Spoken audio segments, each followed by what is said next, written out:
around 6 o'clock in the morning, got a panicked phone call from Harry Cohn saying, give Sinatra the part.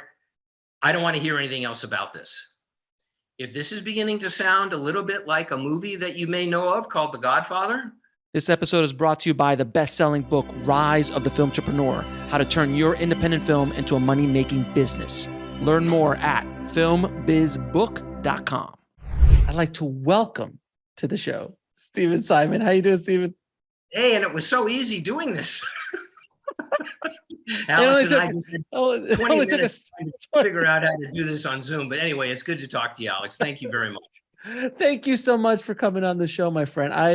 I've been a fan of your work for many, many years. You've brought me much love and tears and spiritual enlightenment through the works that you've done over the years. And we're going to get into the weeds of your career. But my first question is, why in Godscreen Earth did you want to get into this insanity that is the film industry? And how did you get in?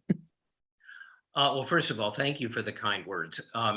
I was actually born into the industry. My dad was a writer, producer, and a studio head at Columbia in the late 40s. He made movies like Born Yesterday with Judy Holliday that she won an Academy Award for. And he was running Columbia Studios as the head of production there when he died very suddenly at the age of 40 from a cerebral hemorrhage. Oh, wow. My mother remarried another film producer. So we stayed in the industry. And I, very early on in my life, had an experience where I was saying to my mother and my stepfather, there's a man in my wall at night. And of course, they thought I was nuts. This is probably 1954, 53. Mm-hmm. And oh, are you scared? No, I'm not scared. You know, he's really wonderful. I like him a lot. Well, it took me a long time to realize that was the spirit of my dad. Oh, wow. And my dad constantly was encouraging me. And I know that I came to this life to be a filmmaker and to make films of a spiritual nature that would hopefully be uplifting. I mean, when I was a kid, I loved It's a Wonderful Life, The Ghost and Mrs. Muir, Lost Horizon. Those were my movies. Mm-hmm. So I knew I wanted to do this. I don't hold this against me, please. It's been a long time. I don't have to go to meetings anymore, but I was a lawyer for a short period of time. I know that that's not something that people like to usually admit, but I was. But I knew I was supposed to get into the film industry. I was surrounded by it. And one day I walked into a bookstore. The guy that was the clerk knew I loved books that would be called at that point fantasy books. And he said, well, there's a great new book by Richard Matheson, who had written a lot of the Twilight Zone episodes and movies like I Am Legend and things like that. It was called Bid Time Return. And I read the book in one sitting and I said, that's it. I got to get into the industry. My dad's mentor was a man named Ray Stark. Mm-hmm. And Ray was a major league producer in the film industry. Funny Girl, Funny Lady, Annie, a whole bunch of big movies. And I went and begged Ray for a job and said, I got to get this movie made, Ray. I got to learn how to produce. It's a longer story than that, but he hired me. The very first thing I did was call Richard Matheson's agent. We set up a meeting and I said to him, look, I don't know how long it's going to take, but it's the movie I got into the business to make. And 3 years later, we produced Somewhere in Time, which was based on Bid Time Return. And then he gave me the galleys to What Dreams May Come. That took 20 years. That's a whole other story. We'll get to that amazing film in a minute. But before we get into Somewhere in Time, is it true that Frank Sinatra was your godfather? He was. So my dad was running Columbia when he bought a book for them called From Here to Eternity to make into a film. Right. And my dad this is 1948, 49. My dad was a big fan of Sinatra's. What a lot of people don't know is that at that point, Frank's career had really gone into the toilet, as he would say, because he had made a lot of bad movie choices. He hemorrhaged his vocal cords and couldn't sing for a while. My father was a big fan, and he called him and he said, hey, look, I got a part for you called Maggio. That's the character in From Here to Eternity. I think it'd be great for you. you want to read it? And Frank was, yeah, absolutely. He read it. He called my dad. He said, I love this part. This is what I need to get back on track. My dad gave him the part. And then Harry Cohn, who headed the studio at Columbia at that time, called my father in and said, no, not Sinatra. You can have anybody but Sinatra. Is this story beginning to sound a little familiar, Alex? It should. It should. So my father said, why? And Harry wouldn't tell him why, but it was over a woman who I believe was Kim Novak. I think it was Kim Novak. I'm not 100% sure. So my father said, you can't do this to me, Harry. I told the guy, I'm the head of production. My word will be ruined. And Harry Cohn, in his inimitable, kind way, said, who gives a damn about your reputation? No. Just as an aside, Red Skelton once had a great comment about Harry Cohn. When Harry Cohn died, about 3,000 people showed up for his funeral. And Red said, see, give people what they want, they'll show up. Anyway, so my dad quit, went home. Around 6 o'clock in the morning, got a panicked phone call from Harry Cohn saying, give Sinatra the part. I don't want to hear anything else about this. If this is beginning to sound a little bit like a movie that you may know of called The Godfather, and that's because it is. It was based on that episode, and no, the horse's head was not cut off. Red Skelton told me this story much longer after this, because Red was my dad's best friend, my birth dad's best friend. Right. But Harry owned a great racehorse who was poisoned in his stall. And there was a note put under Harry's door saying, you're next. As far as I know, Frank knew nothing about that. And I never talked to Frank about that because that was just not a subject that we wanted to deal with. But from that point forward, after my dad died, Frank became Uncle Frank. And there were always these great gifts from him. And when I was 18, I was called to his house to talk to him. And at that point, he told me the story about my father. And he said, your dad was a stand-up guy. He really saved my career, Stephen. I never got a chance to repay him. You now have to consider me your unofficial godfather, and we're going to have some fun together. And I spent a few years traveling with him, and it was an extraordinary time. I often feel, Alex, like Forrest Gump. I just wound up being in the right place at the right time with a whole bunch of really fascinating people. That's an amazing story. So that whole story is the kind of basis of where that scene in The Godfather came in. Correct. That is remarkable. I love the Forrest Gump analogy. It seems as we continue with our conversation, that will start to make more and more sense. The way your career has gone.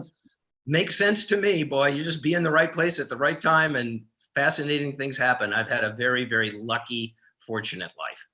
So you've also worked with you were working with two legends. One was Neil Simon, Yes. and another one was Dino De Laurentis, the legendary Yes. producer. So first question, what was it like working with Neil? And did you get, what kind of lessons did you learn from working with someone like Neil Simon?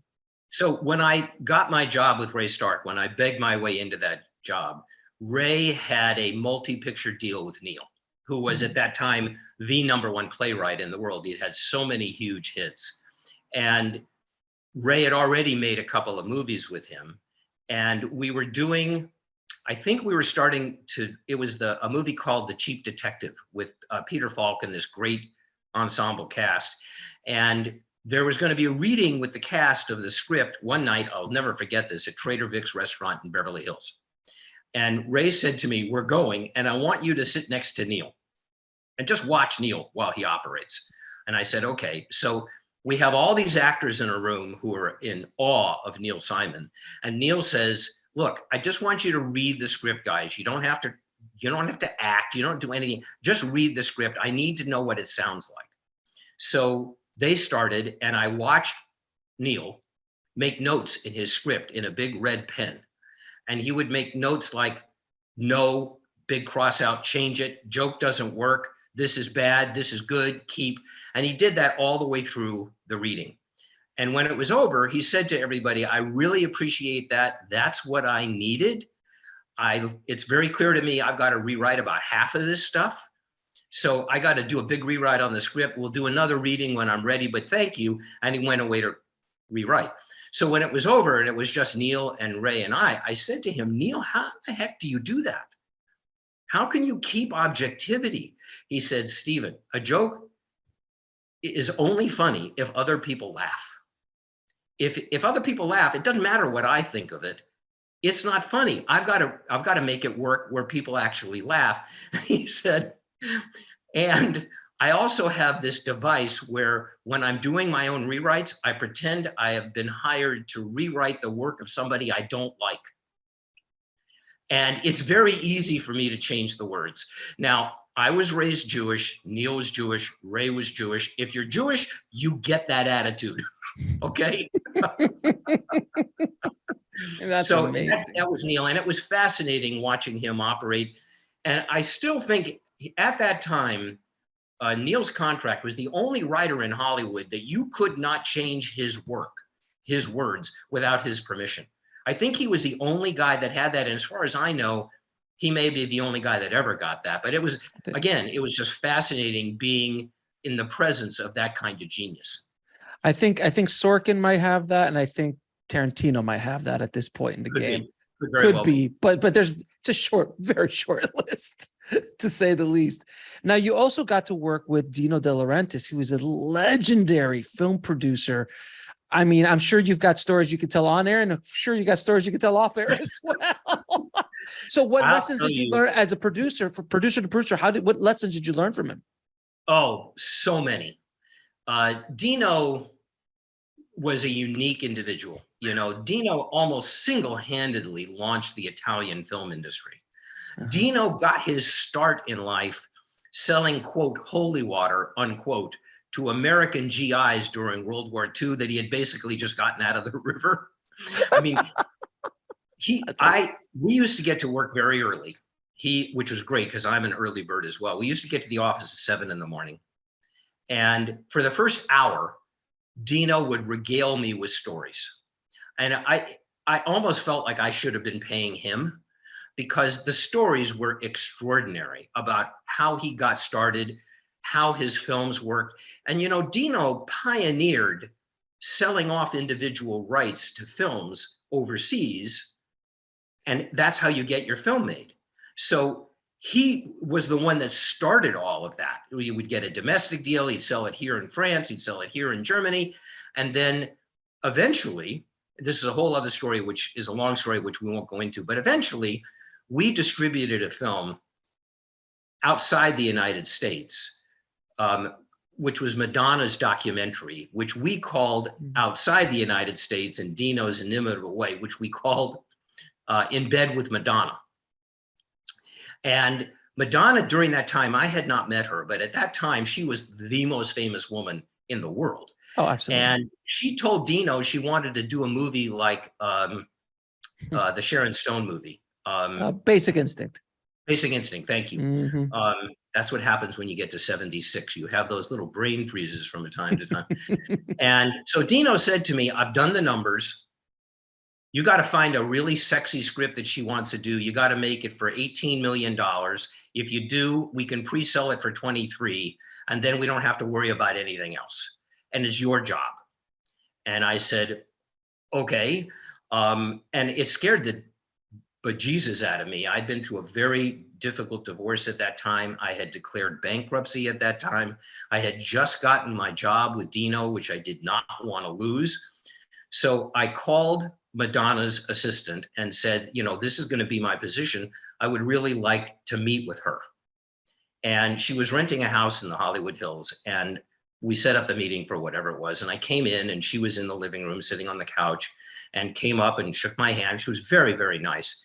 And we sat on opposite sides and she said, what can I do for you? And I said, I'm going to be really frank with you. You scare me to death. And she got this little smile and she said, well, tell me about that. And I told her, I said, I need this job. It's my job to keep this movie on schedule and on budget. If you don't like the way I say good morning, you can get me fired. I know that. I've been told I can be honest with you. I'm being honest with you. What is it going to take for me to make this work for you? And I'll never forget this as long as I live. She launched herself off the couch, and I actually thought she was coming toward me to hit me. I actually thought she was going to slap me. All right. And I stood up, and she gave me a big hug, and she said, Stephen, if you're that honest with me about everything all the way through this, we are going to be great friends, because I want you at the end of the film to say to everybody how professional I was. And because a lot of people have different ideas about me, and we're not going to have any problems, I promise you. And she was just an absolute delight to work with the entire way through. She kept her word. And Dino and I finally had a parting of the ways, but working with him during those years was utterly fascinating, because I learned how to actually get movies financed in a very unconventional way. And he was one of the great giants of the industry, and I really loved him very dearly. And he started the whole pre-selling bit. All the pre-selling was, Dino originated all of that. Right. Because I mean, I know the Cannon Boys started taking that to the next level in the 80s, where they just throw a poster a lot of up. people took it to the next level, but he was the one that he is the one that did it. And he made a lot of, incredible films in Italy with Fellini. And Sure. I think Dino may have had his name on 300 or 400 movies by the end of his career. I may be exaggerating that, but I don't think so.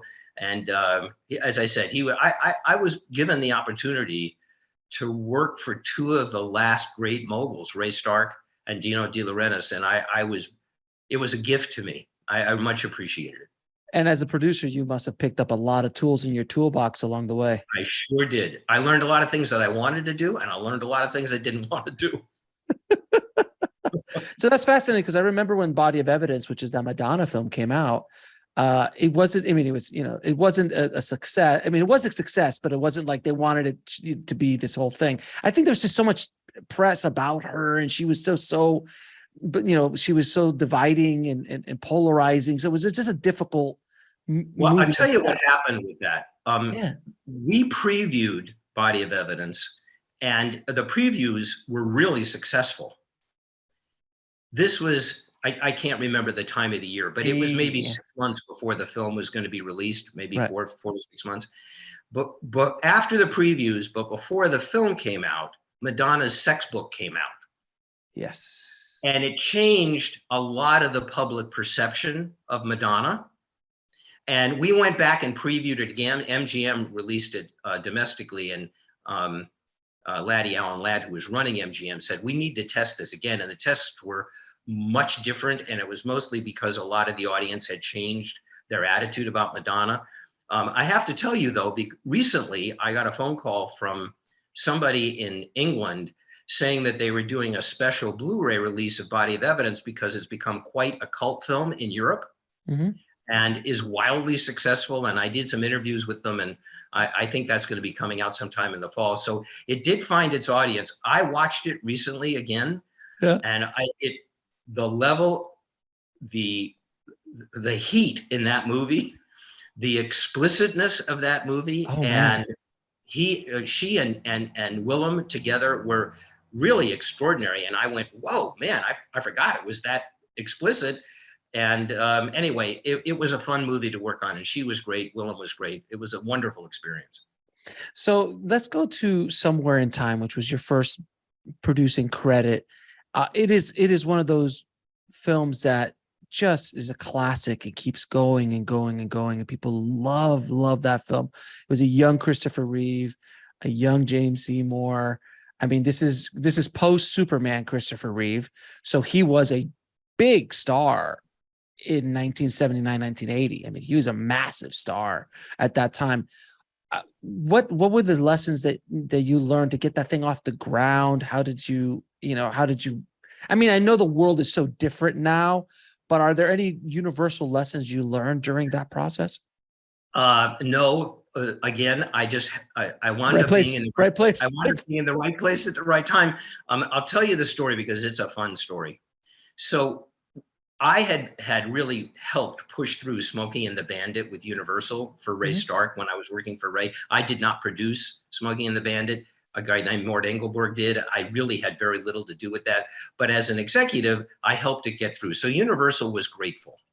There was also a guy named Jeannot Swark, who wound up directing Somewhere in Time, who had come in and saved them on Jaws 2. He replaced the original director on that.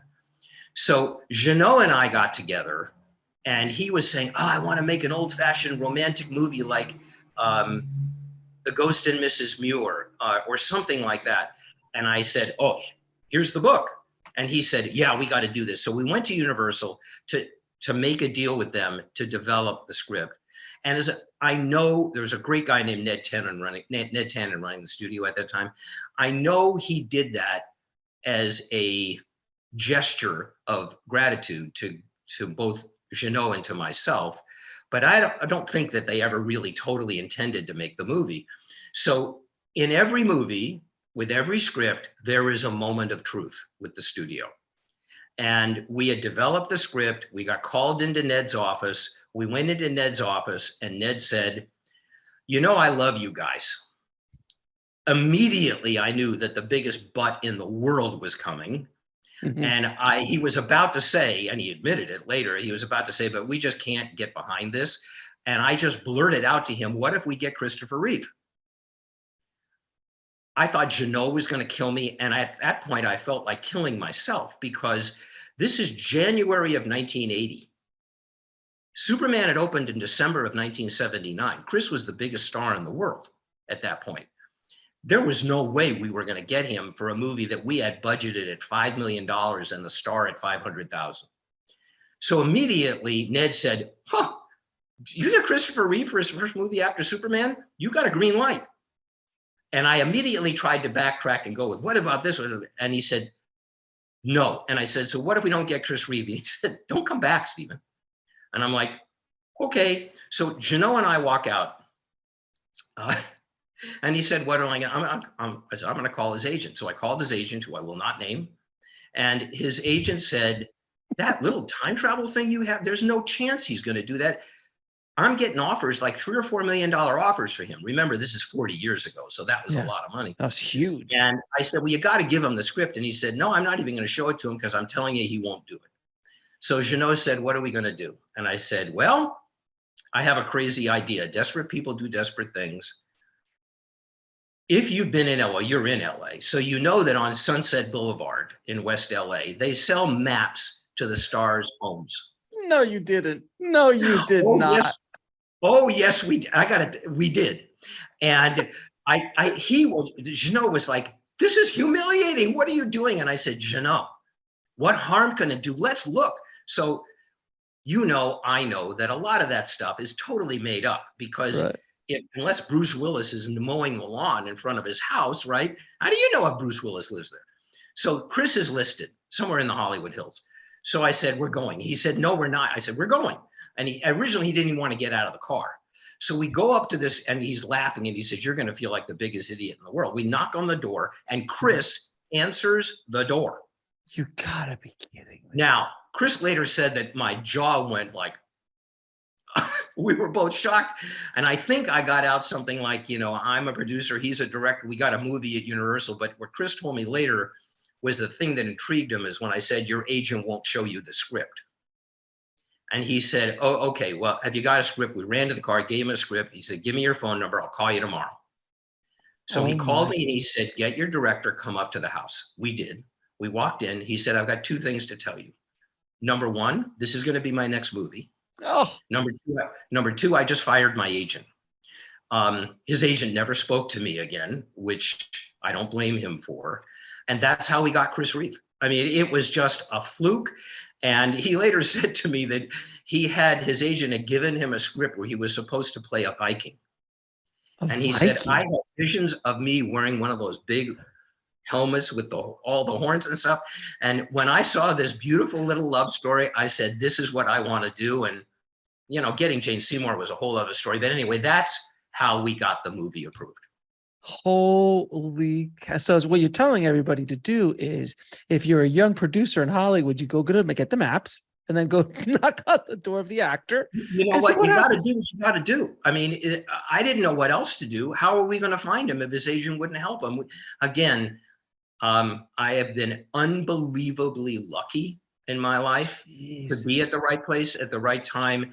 And I feel very blessed by that. And it was an extraordinary shoot. The movie came out, bombed totally, with at the Right. box office and with critics. It was devastating.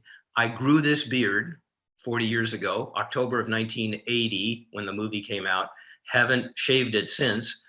And it took a long time, but the movie, and I won't waste your time with how, but the movie really wound up getting seen on cable TV and on the first pay VHS. channel in LA called the Z channel. Yeah. And it built up an audience. And now there's a weekend devoted to it at the Grand Hotel every October. The whole hotel, which is I think 600 or 700 rooms, is taken up by fans of the film who come bringing trunks of 1912 clothing. They get dressed in costume all weekend. There are all kinds of events around the film, and it has become a wonderful little cult film. And I'm really proud that it's finally found its audience. Have you ever gone to that event? Oh yeah, I went a couple of times. Absolutely, yeah. Oh my God, that must be, yeah, because I remember the movie when it came out. I mean, I don't remember when it came out, but I remember it in my video store days. I was in the video store. I worked at a video store from 87 to 92, 93, something like that. And I remember the box, and it would always rent. Like it was always renting constantly. And I remember watching, I was like, this is such a beautiful film. Even in my high school days when I was a knucklehead, I really was still touched by the film. But it is one of those films that just got a cult following over the years and really found its audience. I mean, a lot of movies found their audience during the VHS boom and the cable boom, like because they were just being played. Like Terminator was just played on loop on HBO for a long time. HBO was one of the, when they first started, they couldn't afford to buy big hits. So they bought Somewhere in Time and they showed it a lot. It is a movie that is for really people with a very romantic heart. And I have said to people, you cannot watch this movie with your head. You have to watch it with your heart, because there are things in it, like where did the watch come from originally? That Richard Matheson finally came up with the right answer to that, because people who've seen the movie know that the old Elise gives the watch to the young Richard and says, Richard goes back in time to the young Elise and leaves the watch there. And people, well, where did the watch first start? And Richard's answer was Somewhere in Time. So, a lot of it doesn't make logical sense. And I understand that, but it is not a movie that you're supposed to watch here. You're supposed to watch it here. And people who really have access to that part of themselves, who are romantics, really love that film. And then there are people who just think it is a slow, ridiculous 1940s melodrama. And frankly, I had that same experience with What Dreams May Come. People either love it or hate it. And I personally would rather have people either love or hate a film that I've made than have it be like Chinese food, which is, hey, it's okay, but I'm hungry again. Okay. I'm thrilled that people who love it really love it. And people who don't, I respect that. Everybody's got a right to their own taste in their own films. Now, you also got to work with a young actor on a film called All the Right Moves. Young man, Mr. Tom Cruise. Yep. When that first came, when he was that pre-Risky Business or post-Risky Business? I don't remember. We hired Tom right before he went to Chicago to star in Risky Business. Oh, very shrewd. Again, right place at the right time, Forrest. Right place at the right time. He literally left the shoot in Chicago after they wrapped Risky Business and came to Johnstown, Pennsylvania, where we shot All the Right Moves. So I remember at that point, it was obvious when you sat in a room with Tom. I mean, I think I'd only seen him in Taps. I think he was in. Yeah. And he was in some other movie that was a broad comedy about going to Tijuana or something. I don't remember. Oh God, yeah, Sure Thing. I think The Sure Thing, or All the Right Moves, or not All the Right. I know what you were talking about. It's a really bad little, like, but you sat in a room with Tom, and he had the most amazing presence. I think Tom was 21 at that time, 20 or 21, and it was so obvious that he was the guy that we wanted to hire. And I remember we had a big argument with Fox at that point because we were offering him $125,000 to star in the film, which I think Tom makes per minute now. Per minute, pretty much. But that was an amazing shoot, and again, the film was not a big hit at the box office, but definitely caught on later. As a friend of mine once said to me, Stephen, your career has been a study in you were before your time. And my friend said to me, do you know what that also means? And I said, what? And he said, it means now you're wrong. And I'm like, okay, well, as long as people catch up with it. Kevin Costner had this great saying about, you can't really tell about your film when it first comes out, but if 3 or 4 years after it comes out, a couple of people are talking in a living room and somebody says, oh, have you ever seen this film? I got to show you this film. Then you know you've made a successful film. And fortunately, with the films that I've been involved with, other than Bill and Ted, these were not big commercial successes, the films that I did, but they found a life later on.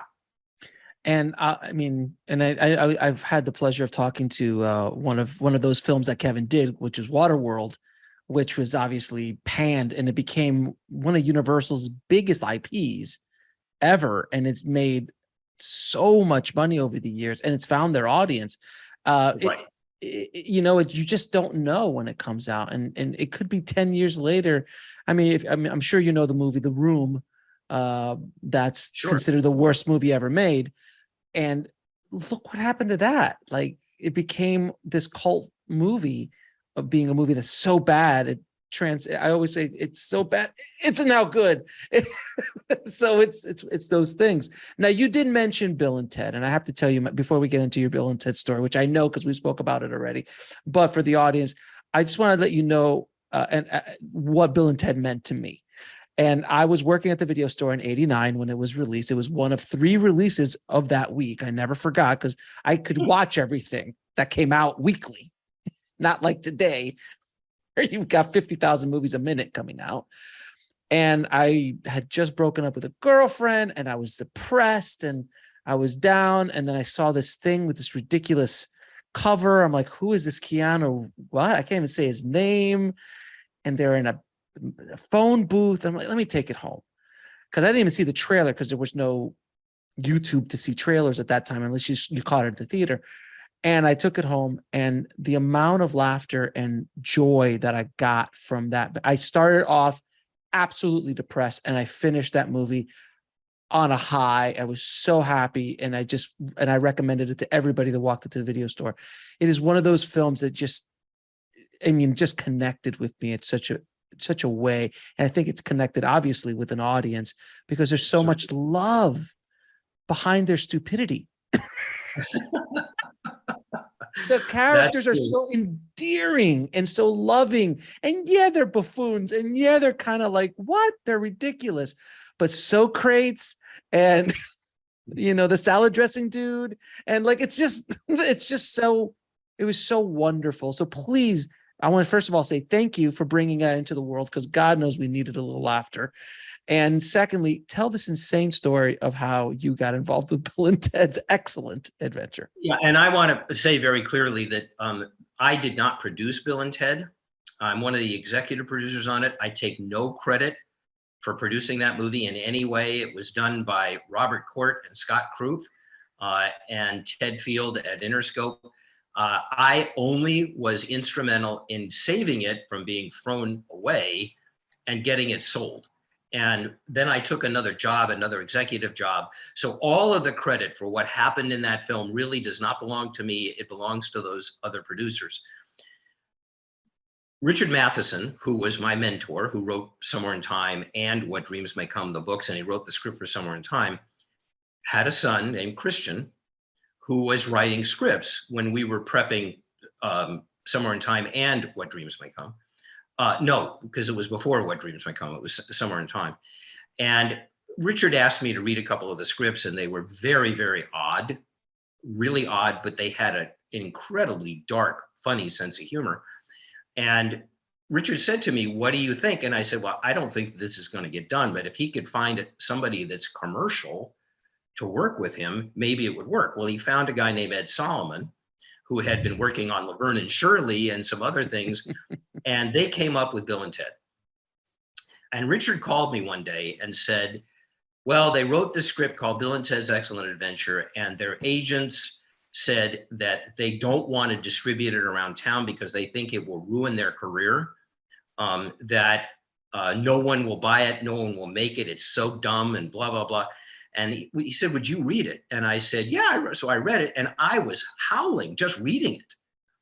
And I'm like, I don't know what's wrong with them, but I think I know where I can sell this. And a good friend of mine at that time, Robert Court, who had been an executive at both Columbia and Fox when I was both at Columbia and Fox, and was my executive on All the Right Moves, had just taken over a production company called Interscope. And I called Robert, and they were looking for material. And I said, I think you're going to laugh your ass off. And the next day he called and he said, we want this. And so the guys went and met with him. I wasn't even in that meeting. From what I understand, they did as good a Bill and Ted as Keanu and Alex did later on, and they made the movie. And that was my only involvement. So I don't want to take credit for any of the creative things that happened, for the casting or anything else. That was really Robert Court and Scott Krupp and Ted Field. But I was very glad that I could be instrumental in getting it started. I mean, you, again, in your Forrest Gump ways, you fell into helping put out into the world Bill and Ted's Excellent Adventure. I mean, again, without you, the movie might have been lost to time, somewhere in time, if you will. It could have been lost and not never seen the light of day. And maybe that would have affected Keanu's career and Alex Winter's career. Who knows? But that one motion set other things in motion. So let's just say you're responsible for John Wick and The Matrix. I'm just going to throw it out there. You are personally, no, I'm joking, but thank you for bringing it into the world, because like I told you, it brought me so much laughter and so much joy. Very funny. And then The Bogus Journey went to it, and I even saw the new one that they just released as well. And it was nice to see the boys back in action, doing their thing. It was fantastic. Now, I mean, over the years, you've read probably thousands of scripts over the course of your career. Are there mistakes that you see screenwriters make again and again that you're just like, oh God, I wish they would just understand, don't do this? Well, it depends on the genre that they're writing in. Mm-hmm. And it also depends on whether it's their first script, because most writers in their first script write something that's autobiographical in some way or another. And it's very hard to let go of it. I think that the biggest thing that I find in working with writers, which I still do, is that they have to understand what they're going for. And that it is called show business. There's a business side and there's a show side, but they have to find a way of melding.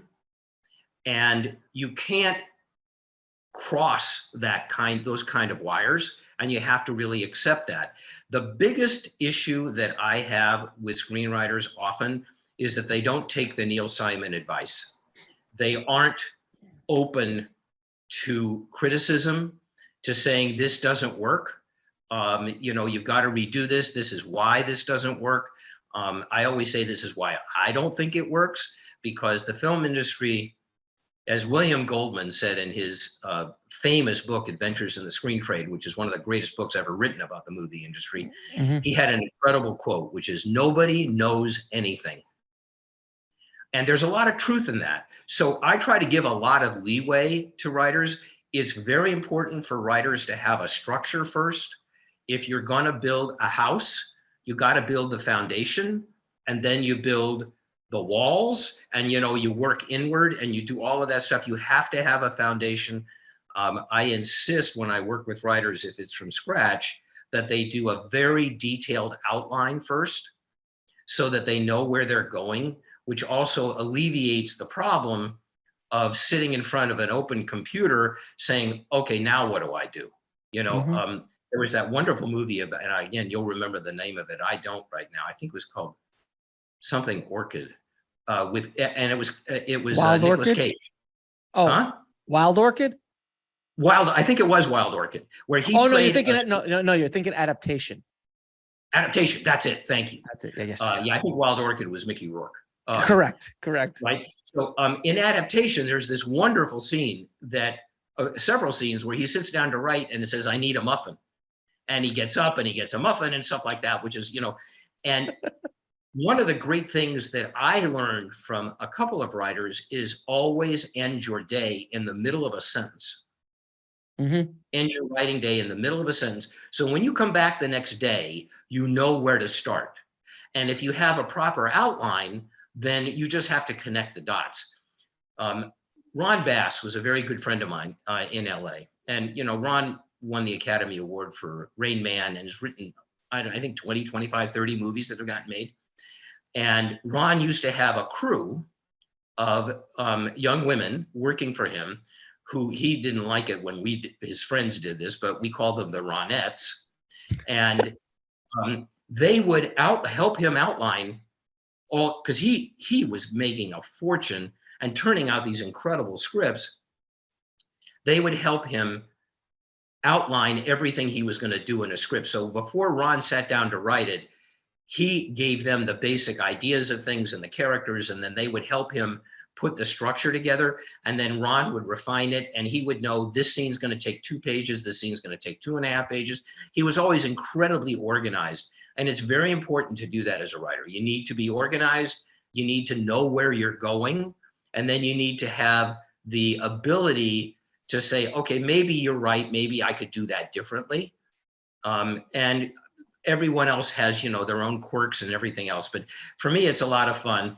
The only type of work I do with writers now is on films that would be uplifting, that for me need to have some kind of a spiritual side. It doesn't mean it has to be openly spiritual. Mm-hmm. And I don't mean religious, I mean spiritual. There's a difference. You can be very spiritual and not be tied to any particular religion. You can obviously be religious and very spiritual, but I'm talking about having some kind of a sense that this is going to make people feel better about who they are, about their lives, which we desperately need now. Oh my goodness, do we desperately need that? Bill Maher said a year or two ago in a rant about the movie industry, he said, "Do you think that maybe you guys could make a movie every once in a while that doesn't make me want to take a bath with a toaster?" Right. It's a great line. Right? I remember that line. During the pandemic, that was very true. Well, now we're out of that. And I think people are really looking for hope again. They're looking to feel better again. It's so hard to do that when you look out in the world and you see all the conflict and all the anger and things like that. And so at this stage of my life, I really just want to work on things that I think will be positive, and will make people feel better when they walk out of the theater. So I'm kind of picky about that. But at this stage of my life, that's the only thing I want to do. And I want to help people get work out into the world. Fair enough. Now, as a producer, you've done a lot of big movies and all sorts of different movies in the studio system and outside.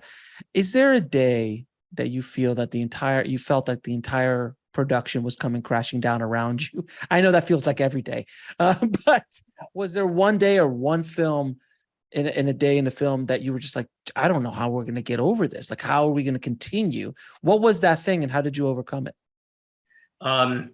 There were a few of those. I can't go into the details of this because I don't think it would be appropriate at this point, because some of the people that were involved in this in a very significant way are no longer with us. Okay. And I don't think I should do that, and so I'm not going to specify the film. But we did have, I was working on a film that we had to shut down production in the middle of a day. We had an amazing crisis with the cast, and with the director, and with extras in the film. And I had to call the studio to get permission to shut it down. The people involved were making I'm not going to be specific, but some of the people who were making the film were very unhappy with me. I actually thought I was going to get fired. And it's only because the person who was actually running the financing entity knew how long it had taken me to get What Dreams May Come made, because it took me 20 years. Mhm. And there was no way in the world that he was going to let me be fired. But I thought the movie might not continue, and I thought I probably wouldn't continue. So I definitely remember that. I worked on a film many, many years ago in which there was a horrible accident. Actually, somebody wound up getting killed, Oh, wow. and somebody wound up being in a wheelchair for life. Oh, wow. That haunts me to this day. So yeah, I definitely had those moments where I thought all is lost. And did you, and like that day that you had to shut down the production, how did you get that over? Like, how did you overcome that? Like, how did you get that? How do Well, you rally back the entire crew and the cast and get that engine up the, again? we dealt with it. Fortunately, we were dealing with very, very professional people, and it was rough.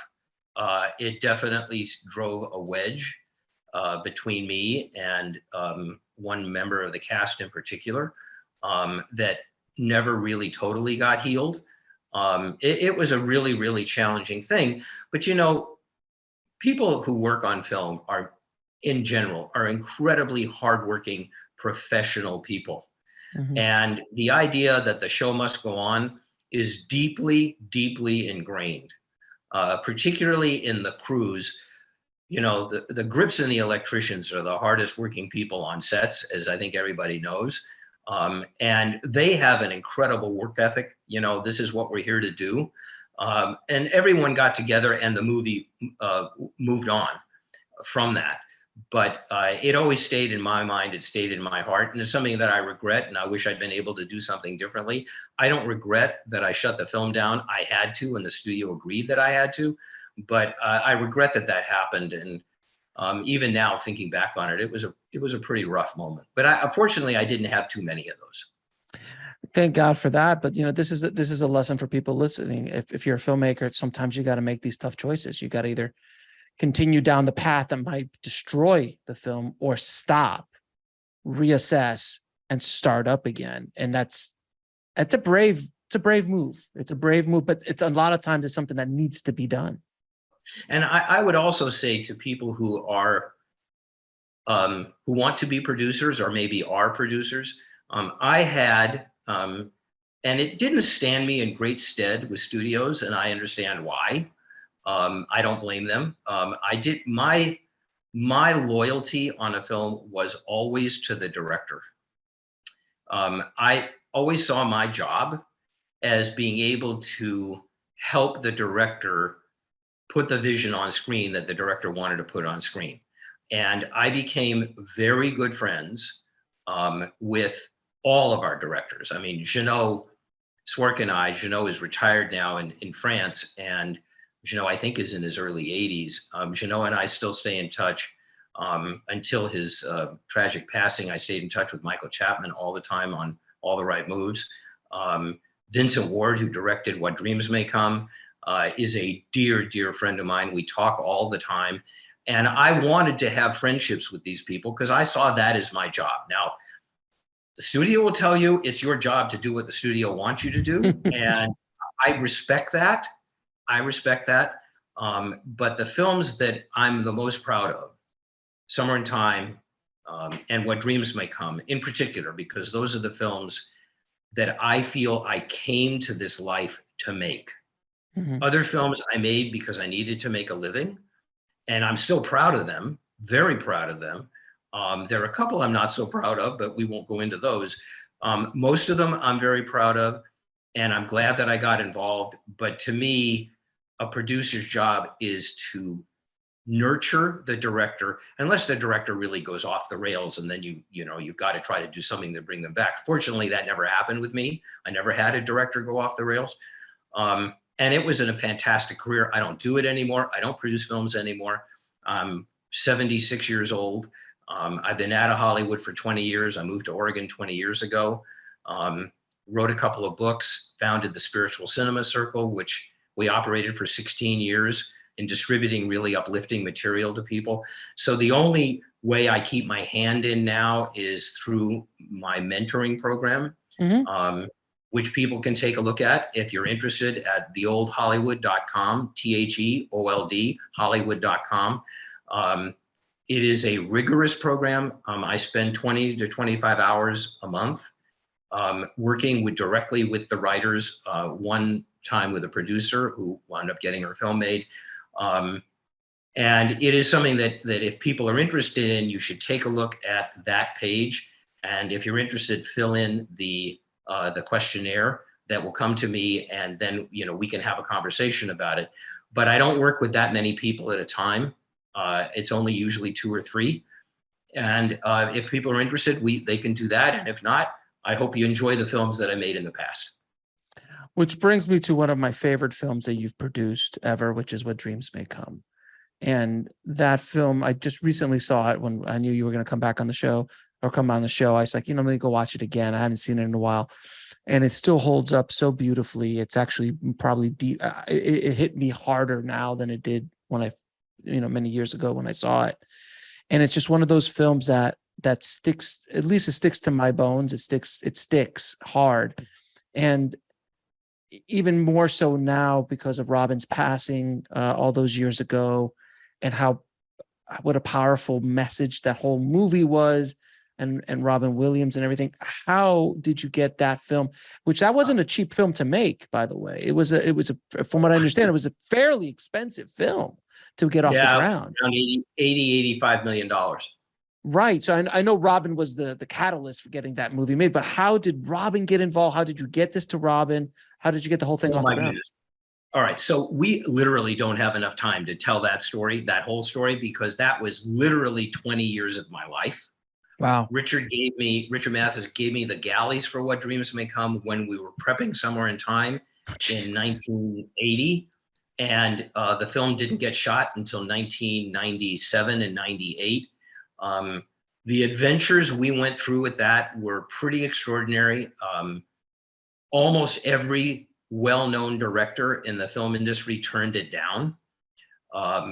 One in particular wanted to do it, but we couldn't come to an agreement about where it was going to be done, which was a whole other story that I don't want to waste time with now. We finally thought we had a green light at Fox in the mid-'80s with a wonderful director named Wolfgang Peterson. That fell through. The regime changed and everything got changed.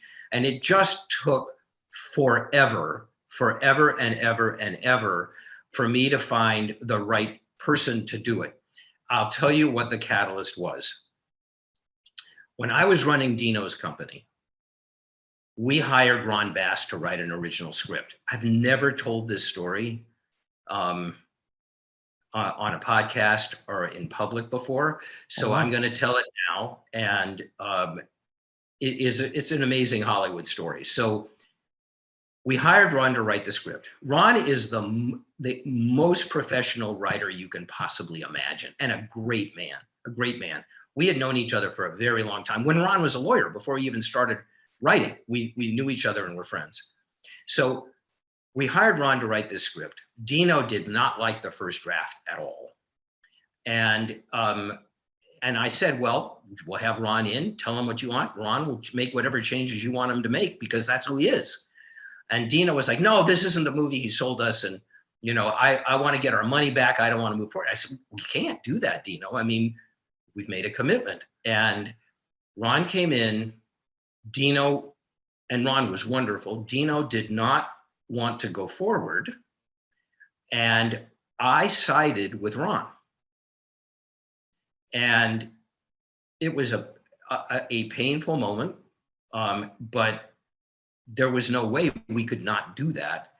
And when Ron left the office, Dino fired me. Wow. And he had every reason to fire me. He was right in firing me, because I was there to support him. And I understand why he fired me. Ron felt terrible about it and tried to make it right, but it didn't work out. Fade out. A few months later, Ron calls me to find out how I'm doing. And he said, is there anything I can do? And I said, yeah, I've finally come to a point in the development of What Dreams May Come that I believe, and I need to talk to the writer, Richard Matheson, about this, Ron, but I need a major writer like you to come in and do a rewrite on this. And I would really appreciate it if you would take this over. And he was like, Stephen, nobody's going to set that movie up. He had read the book because he was a friend of mine. He says, it's an incredible book. And I'm sure we could make it into an incredible movie, but my God, there are so many issues. And I said, I really want you to do this. I went to Richard Matheson. I told him what I wanted to do. He gave me the permission to do it. And Ron said, okay, look, I'll give you one pitch. One pitch, we'll do one pitch. And I said, okay. So we went to MGM. Mike Marcus was running the studio at that time. David Ladd was one of the executives there. Everyone wanted to be in business with Ron. As we're driving to the meeting, I said to Ron, what are we going to do about the suicide? And because it was always the biggest problem in the book. Right. In the book of What Dreams May Come, Annie commits suicide while the children are still alive. Chris has died. Annie, in grief, takes her own life, leaving two children parentless and orphans. And we all knew that we could not do that. It doesn't work. And he said, I haven't even thought about it. And believe me, they're not even going to ask, okay? So I don't have an answer to the question. So we go into the meeting. Ron is doing his thing, which was, you could have sold tickets to watch Ron pitch. It was a lesson in genius. And we get to the end of it. And of course, Mike Marcus says, this is fantastic, Ron. This sounds great, Stephen. I know it's taken you forever to do this. Ron, I just have one question. What are you going to do about the suicide? And I thought, oh shit, David said to me, but my face just drained of blood at that point. And next to me, sitting on the couch, Ron just instinctively says, I think I know what to do about that. We'll have the kids die. We'll have the kids die earlier. And that's why Annie tries to take her life. And Chris and her love for Chris is what stops her from doing that. So Chris won't die first. The children will, before the movie. We'll show that in flashback. And he said, now that I'm thinking about it, when they get into the afterlife, they can be anybody. We can change their appearance. They can be anybody, and we'll do that. He'll have great reunions with his kids, and we'll understand why she took her life, because now her kids and her husband have died. There's no way in the world that people won't understand it. And we wound up making some adjustments to that, but Mike said, that's brilliant. You got a deal. And we walked out of the office, and I looked at Ron, and Ron, you can see my hand shaking. And I said, where did that come from? And he was pale as a ghost too. And he said, I have no idea where that came from. I have no idea. It just came out. Well, I think we do know where it came from. The universe stepped in and said, Stephen, AKA Forrest, you may not be the smartest guy in the whole world, and you're certainly not the quickest guy in the whole world, but we're going to give you a little boost here. The cap on that story is that we're walking out of MGM, and Ron, who knew everybody, there was one guy sitting in the waiting room, as you once said to me, the water bottle tour. The water bottle tour, yes. Yeah, he was sitting for a meeting with somebody else, and I just casually said to Ron, "Who is that?" And he said, "That's a director from New Zealand named Vincent Ward." And I looked him up later, and Vincent eventually became the director for What Dreams May Come. So for people who believe in coincidence, okay, fine. I don't believe that was a coincidence. I don't believe that was an accident. I believe that movie had found its time to get made. Right. And the universe, our angels, our guides, whatever you want to say, stepped in and gave us the answer to the biggest problem in the book. And then we went forward. We gave the script to Robin, who had just made the movie that he got the Academy Award for. Good Will Hunting. Yeah, Good Will Hunting. And he was looking to do something like this, we thought. We offered him the script. We got a phone call that the director and I were supposed to come meet him in San Francisco, which we did. Robin walked into the meeting and he said, well, this is going to be my next movie, guys, but I want to tell you, there's a little bit of a twist here. I'm going to play every part in the movie. Was he serious? No. Okay, thank God. No. But at that point, we would say, okay, because we needed a star of his stature, and with the visual effects in the film, which, again, I had nothing to do with. That was certainly Vincent and our production designer and the great effects people who won an Academy Award for it. It was beautiful, stunning. That was an amazing experience watching that, all of that happen. And it was not an easy shoot because it's not an easy movie. It is not an easy movie. And there were, I'll tell you one great story from it. And we were prepping the movie. Do you remember the scene when Robin finally is getting closer to Annabella, and he gets to this place where he walks over this sea of faces? Yes, I was going to ask you about that. All right, so someone in the art department, and I will not name who it was because to this day, Vincent doesn't know who it is, and I was sworn to secrecy, but someone in the art department came to me and said, have you seen the sketches for this? And I said, no. So he showed me the sketches and I was like, no way are we doing that. So I went to Vincent. Vincent and I had a fabulous relationship. We had many arguments, but they were never personal. It was always about the film. And we never got angry at each other. We just got angry about what we were arguing about. So I said, Vincent, this is a love story, okay? That's gonna scare the crap out of people. You know, it's just a bridge too far. We can't do that kind of thing. So we got into this big argument. I later found out we were in the production office at that time up in San Francisco where we were prepping.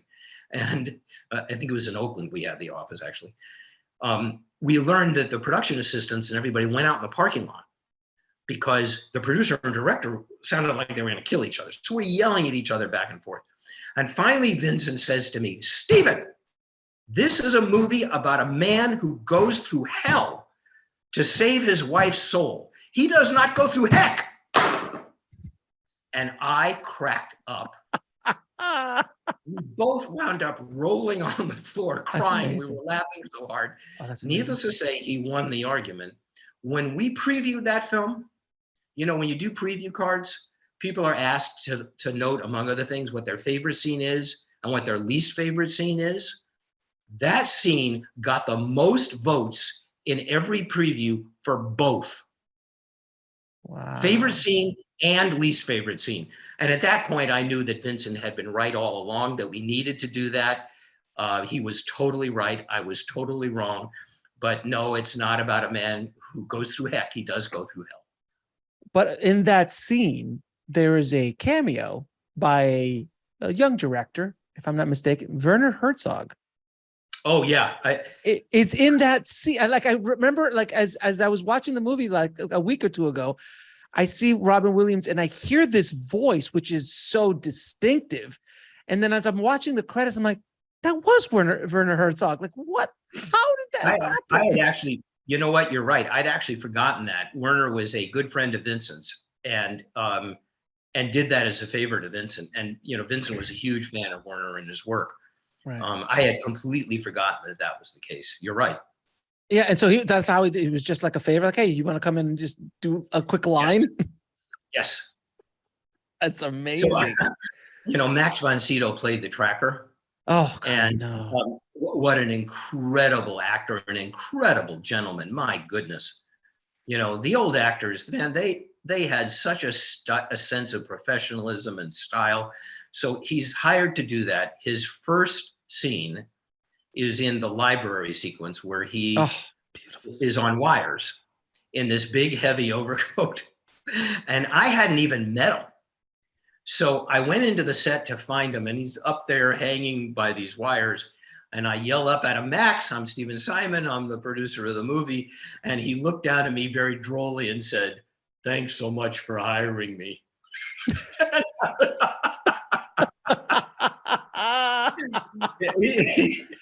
He was a great, great, great, great guy, So, and that was a fascinating shoot, but a very challenging one because of the subject matter.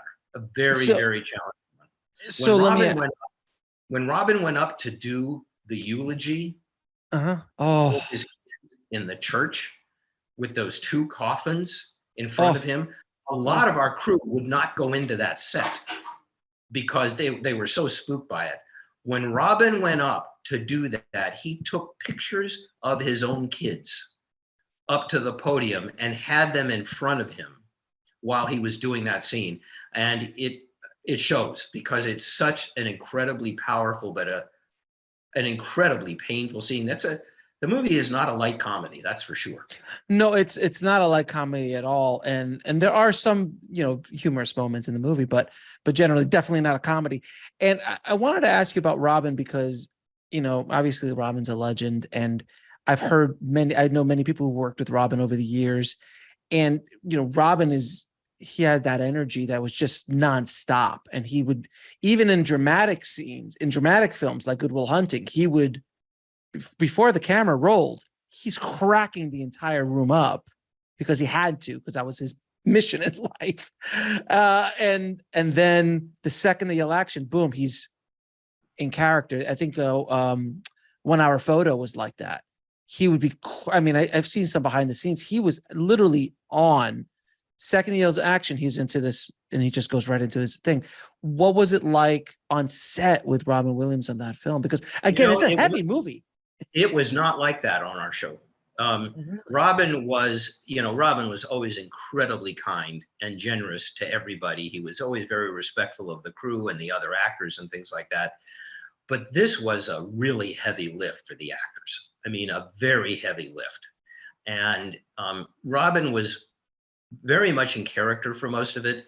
And so many of those scenes are such heartrending scenes that there wasn't that. I mean, there was banter and they had fun at times, but mostly Robin and Cuba and Annabella were very much into their roles, and their roles were very emotionally draining for all of them. So there wasn't as much of that on our film as I understand there were on other films with Robin.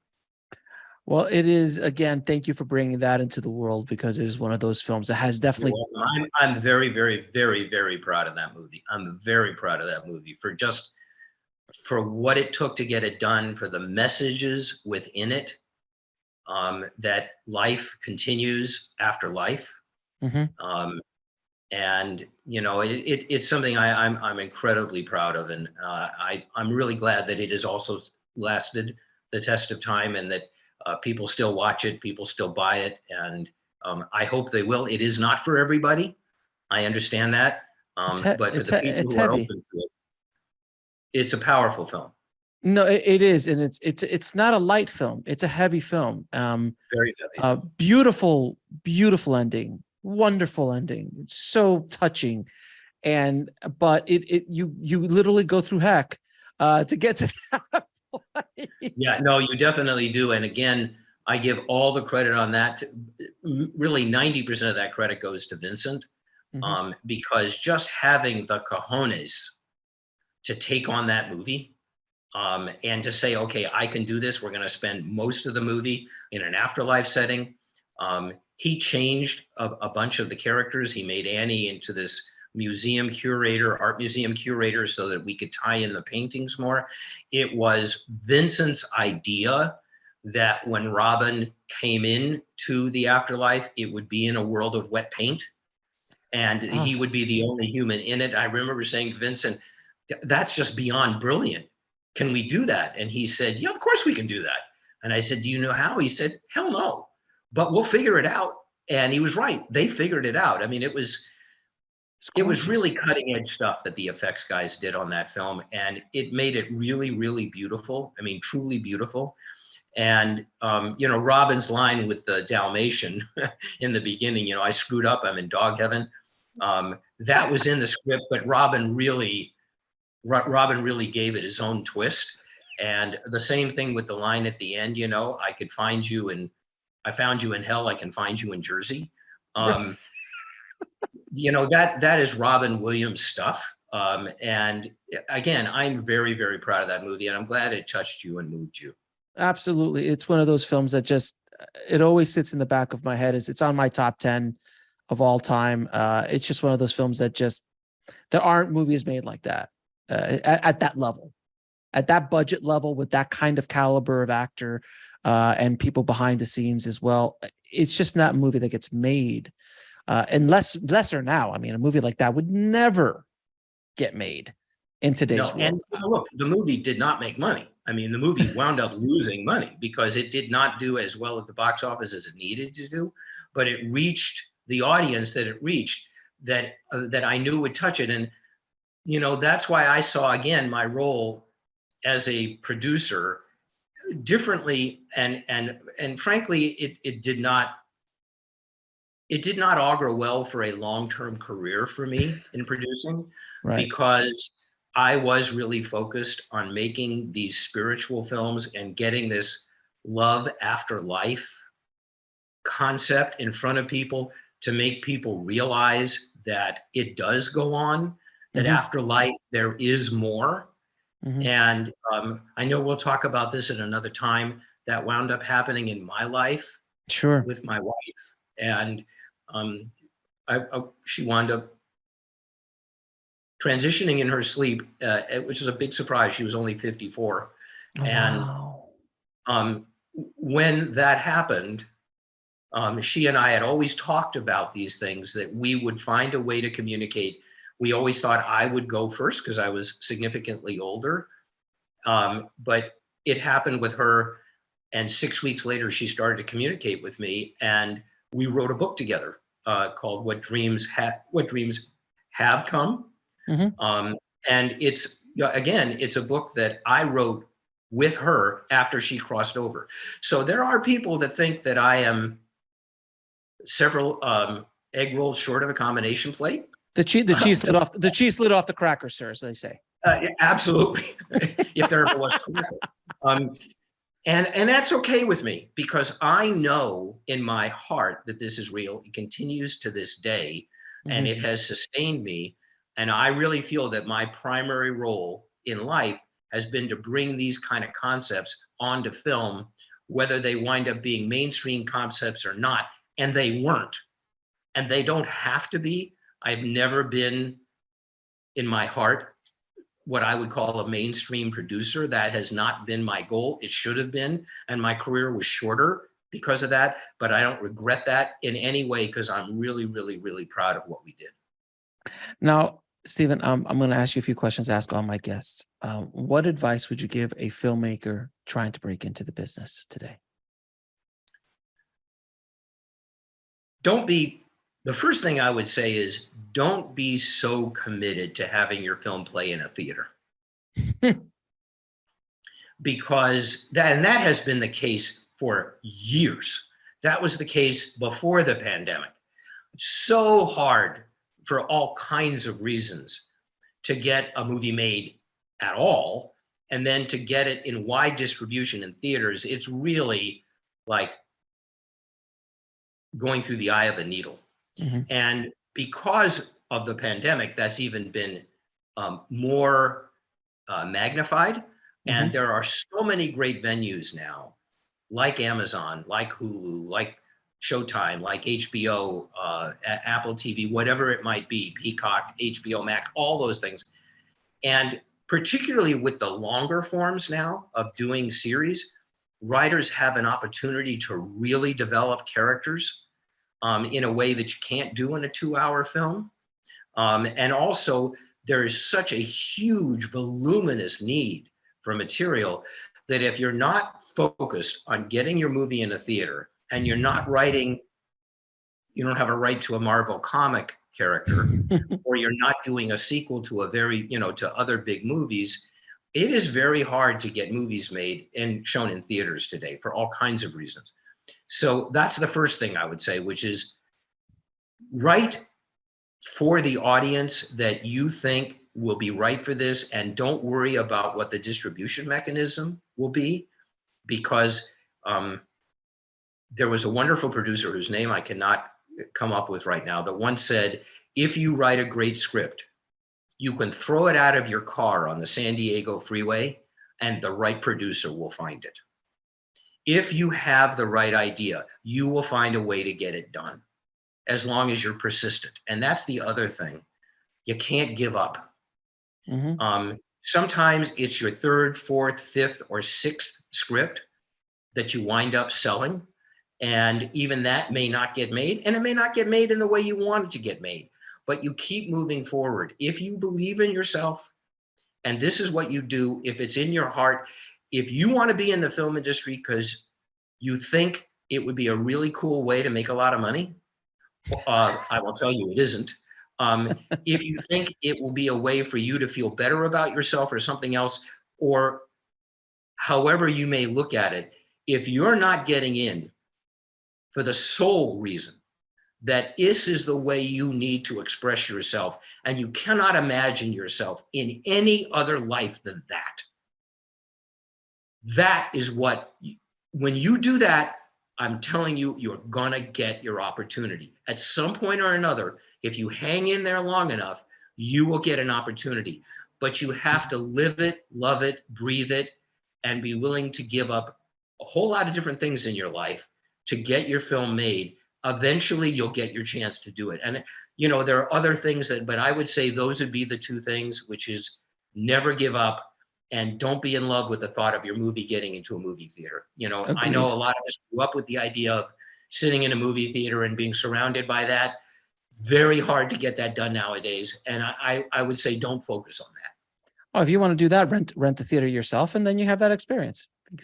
That absolutely. Absolutely, no question. Now, what is the lesson that took you the longest to learn, whether in the film industry or in life? I could say the thing that took me the longest to learn, I never learned. Which is? And that is, I never understood the technical aspects of the film industry. I directed a couple of small films, the adaptation of Conversations with God, and I never could figure out anything about the technical aspect of camera lenses. It just somehow wouldn't compute in my brain. I had no concept of lighting. I hired a wonderful cinematographer that did all that. In editing, I had great editors, thank God, because I just didn't understand how I would put certain things together and how they would technically do some of the things that they did. To put this shortly, I am a tech moron. And I never learned that stuff. And I think it's important for producers to understand a lot of that stuff today, particularly today. That stuff I never learned. So I think the thing that took me longest to learn, I have never learned. And at this age, I probably never will. Fair enough, sir. Fair enough. And finally, 3 of your favorite films of all time. Lost Horizon, the original one, the 1931, the Frank Capra version, and The Godfather. Not a bad list at all, my friend. Stephen, thank you so much for coming on the show. Being I have to say, if there was a 3A, yes, if there was a 3A, and I'm excluding movies that I was involved with. If there was a 3A, it would be Avatar. Really? Yeah, Avatar. Yeah, it's because what he did with that film, and that's why I cannot wait to see the sequels. That was a game changer extraordinaire. I have never experienced anything like that in a movie theater. To me, that is what movie theaters and IMAX and 3D were created to be. And I thought that was more than a film. It was an absolutely awesome experience. So I would put Avatar right up there as 3A. Fair enough. Fair enough. Now, Stephen, again, thank you so much for coming on the show and sharing your knowledge, your experiences, your amazing stories on the show, and thank you for putting all this amazing work out over the years to hopefully uplift society a bit. So I appreciate you, my friend. Thank you again. You're welcome, Alex. Thank you for doing this. This has been really great fun. Thank you for putting up, because you learned before we started this interview how technically idiotic and inept I am. Right? How do you get onto a Zoom call? It's just, anyway, thank you for being patient. I really enjoyed doing this, and I look forward to doing more in the future.